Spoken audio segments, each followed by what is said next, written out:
احنا اليوم في اضراب نطالبوا بالغاء مشروع القانون اللي نص على عمل اجباري لاطباء الاختصاص المتخرجين حديثا في القطاع العمومي. نحب نوضح اول حاجه احنا مش مضربين خاطر نحبوا ما نمشيوش المناطق الداخليه. القانون ما يحكيش على المناطق الداخليه، هذه سيستم فو بروبليم. القانون يجبر الاطباء الاختصاص العمل لمده 3 سنوات في القطاع العمومي وليس في المناطق الداخليه. احنا نمشوا المناطق الداخليه. احنا رافضين اول حاجه الصيغه الاجباريه للقانون اللي هو ما يتماشاش مع المعاهدات اللي عملتهم تونس، المعاهدات الدوليه حقوق الانسان اللي ترفض العمل الاجباري تحت في اي حال. العمل الاجباري احنا رافضينه. الثاني احنا عملنا الاضراب هذا. نحب نوضح حاجه، مش ما نحبوش نخدموا في المناطق الداخليه ومش زياده في الشهريه، والوزاره قاعده تخون فينا وقاعده تحب توصل للناس راهو احنا ما نحبوش نمشيو للمناطق الداخليه. عمرنا ما قلنا رانا ما نمشيوش للمناطق الداخليه. الطبيب وقت الثوره هو اللي خدم، هو اللي قعد 7 ايام ما روحش لدارو، هو اللي يحرص على المريض، هو اللي قرب له في رونديفوات، وهو اول كونتاكت مع المريض يعمل الطبيب الداخلي والطبيب المقيم. ما يعملوش راهو الوزاره هذه عمرها ما تلهيت بالمريض وعمرها ما حبت تلهي بالصحه في تونس. جاي حب يعملنا حل كيك باغاشوتي، قال لك حب يبعثنا 3 سنين المناطق الداخليه. احنا ما قلناش ما نمشيوش المناطق الداخليه، اما يلزم يكون في اطار كونه الطبيب المقيم والداخلي وعماده الاطباء والوزاره والعمادات تاع الميدسين اللي فاكولتي هما اللي يتفاهموا وينظموا مشروع يكون تنموي للصحه بالناس الكل. مش هو وحده الوزير يجي يقرر، لازم هذايا معناها قرار لازم تاخذوه كل الاطراف المتفاعله في القضيه هذه.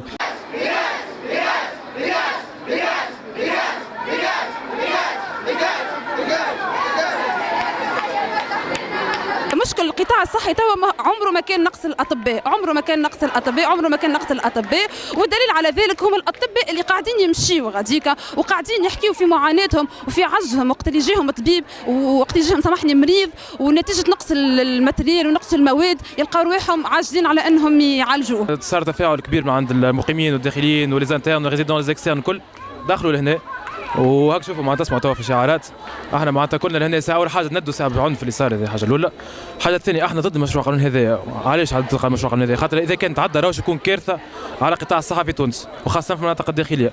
احنا لهنا نحبوا نلقاو حلول المناطق الداخليه، نحبوا نلقاو معناتها حلول جذريه بالحق تقدم قطاع الصحه، مش حل كيما هكا ابيوت الكتورال اللي هو باش يبعثوا طب معناتها مازالوا كي يولوا سبيسياليست يبعثوهم غاديكا كوم كوا باش يسدوا بهم يتغوا غادي. احنا نحبوا نلقاو حل بالحق باش المناطق الداخليه تولي تلقى فيها سبيطارات، فيها دي بروفيسور، فيها دي ريزيدون، فيها طب اختصاص اللي بالحق باش يقدموا ان سيرفيس دو كاليتي. هذه راهي اللي صاير كله توا راهو مسرحيه. الوزير والوزاره يحبوا يغطيوا العجز نتاعهم في معالجه قطاع الصحه في تونس. كان اولى به يصلح السرقه اللي صايره في السبيطارات، لي زابو اللي صايرين في السبيطارات حتى في المستشفيات الجامعيه وعلى راسها لا بي سي. كان ينجم العيادات التكميليه الخاصه، كان ينجم يتلهى بالكنام والفايت نتاع الكنام، كان ينجم يحضر ارضيه دو سوان دو بروميير ليني في المناطق الداخليه. ومانيش باش نحكي على وطنيه خاطر حتى حد له مؤهل يمس في الوطنيه نتاعنا.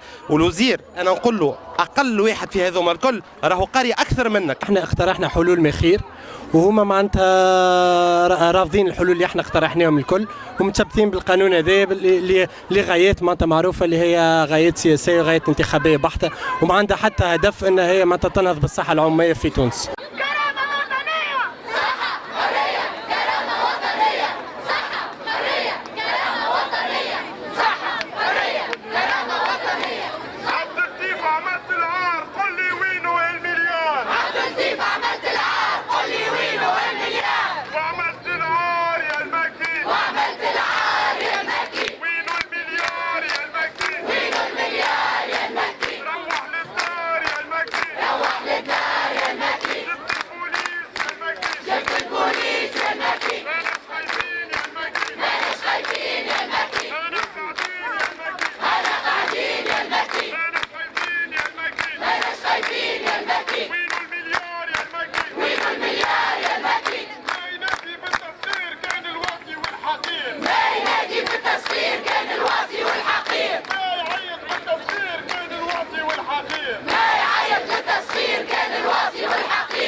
اولا هو مقترح قانون مش مشروع قانون. علاش مقترح قانون؟ باعتبار انه الجهه اللي قدمت القانون هذه هو المجلس التاسيسي، ولهذا وزاره الصحه استشيرت كما تم استشارة كل الأطراف في الموضوع، ونداوا النقابات الكل في التأسيسي وتحاوروا في الموضوع. ثم شنو المغالطة؟ فماش حتى مغالطة بالنسبة للوزارة ما تنجم كانت تبارك مثل القوانين هذه، تقول لي ربما الفترة أكبر، احنا مفتوحين باش نعمل وساطة مع التأسيسي باش يكون هالقانون هذا قابل للتطبيق ويكون أكثر مرونة، وناخذ بعين الاعتبار ربما الاستثناءات بعض الحالات الخصوصية، هذا طبيعي جدا، لكن لسنا السلطة التي تقرر في هذا المجال. دونك ولهذا ثم بالنسبة للإجبارية راهو كل قانون يرتكز على الإجبارية، عنده جانب إجباري إلزامي. دونك هذه القوانين الكل فيها جانب إجباري. ثم احنا دائما قلنا عملنا معهم عديد الحوارات، على الأقل 10 اجتماعات. آخر اجتماع بحضور الأمين العام المساعد للاتحاد، واقترح هو بنفسه تكوين لجنة باش تنظر في حلول بديلة إذا كان موجود الحلول البديلة. احنا ما عندناش مشكل سوى توفير الأطباء الاختصاص في الجهات، لأنه يقولوا توا هما فماش تجهيزات. مش صحيح، نعطيك تجهيزات عديدة موجودة في الجهات وماهيش قاعدة تشتغل، ومتكونة على المجموعة متكلفة على المجموعة الوطنية وراقدة. سكانير في تطاوين، وأهل تطاوين يعرفوا، والمستشفى نتاع تطاوين يعرف، إلا سكانير ما هوش قاعد يخدم على خاطر ما فماش راديولوج. نفس الشيء في باجة، سكانير وما فماش راديولوج. فما دي سال دو كاتي نتاع تسريح القلب وكل شيء ما تخدمش لانه ما فماش كارديولوج.